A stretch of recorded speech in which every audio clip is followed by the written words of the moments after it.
He's director of the Hutchins Center on Fiscal and Monetary Policy at Brookings. David, thrilled you could join me today. What do you think is the significance of this meeting? Well, have we ever had a time where the Fed chair was going to the White House and ran the risk of being overshadowed by a K-pop band? Right. I mean, that's really unprecedented.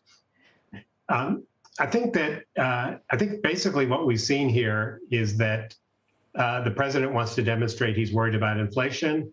And what's significant is he's standing behind the Fed as it raises interest rates.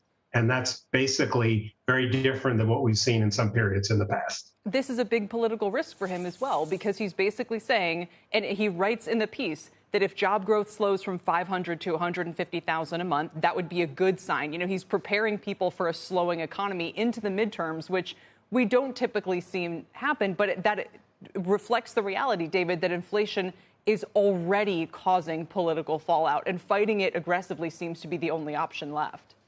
Absolutely. And I think the president is trying to demonstrate that he understands that people are anxious about inflation, and he's using whatever power he has, which as an executive is pretty limited, to do something about it. He's demonstrating a concern. From the Fed's point of view, this is very convenient. They have the political establishment as their back as they raise interest rates. And they're hoping that all this talk about inflation will help prevent inflation expectations from getting any worse than they are already, because that's an essential part of their strategy. You know, the market rally of the last couple of weeks is predicated on lower bond yields and this idea, sort of stoked by some Fed officials, that maybe they're not going to do a lot more half-point hikes.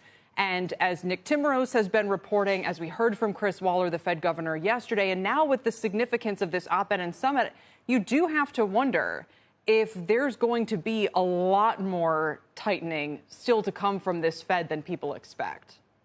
Well, look, it's getting a little ridiculous now that the Fed has essentially pre-announced what it's going to do at each of the next two meetings, 50 basis point increases once and 50 basis points twice. The speculation is what happens after that. And the short answer to that is, well, that depends on what the world looks like then.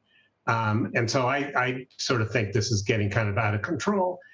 My personal opinion is that Jay Powell is so determined to avoid being the Fed chairman who let inflation get out of control, is that he will err on the side of tightening too much rather than too little. So to that extent, I think the market may be misreading him.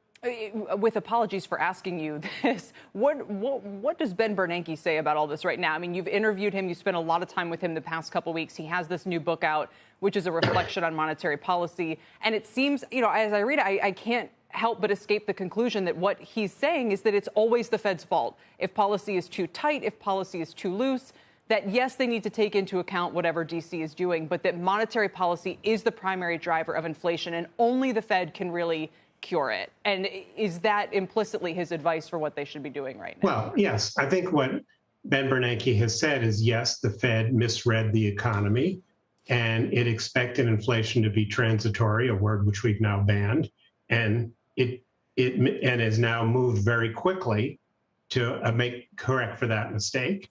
He has a great deal of confidence that the Fed will achieve its inflation goal over the next couple of years.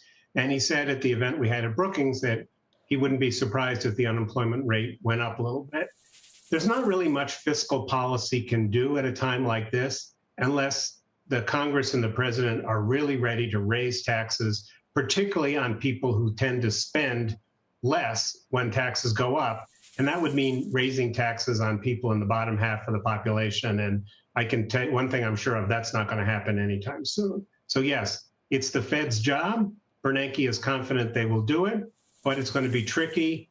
And this is me, not Bernanke. It's going to be hard to avoid a mild recession, but a lot depends on luck. What happens with COVID, what happens with Ukraine, Russia, commodity prices, what China does. A lot of it is out of the Fed's control. Yeah, and a lot of these events, you know, they're multi-factor causes, as Charlie Munger would remind us. So as we wait for this meeting, which should be underway, you know, any moment now, it will probably expect some kind of short public discussion followed by a much lengthier private one. What are you going to be listening or watching for? I'm not sure that this is more theater than substance. You remember the last time when we had a different president and Jay Powell met with him? The Fed released a statement before the meeting was over in order to preempt a Trump tweet. Well, the one thing I'm sure of, there won't be a Joe Biden tweet saying I beat Jay Powell over the head with a baseball bat. So the only thing that would surprise me is if anything the White House says suggests that they're not 100% behind the rate hikes that are clearly in train at the Fed. And I don't expect that. All right, David, again, great to have you today. Thanks for the time. Good to be with you. David Wessel with the Brookings.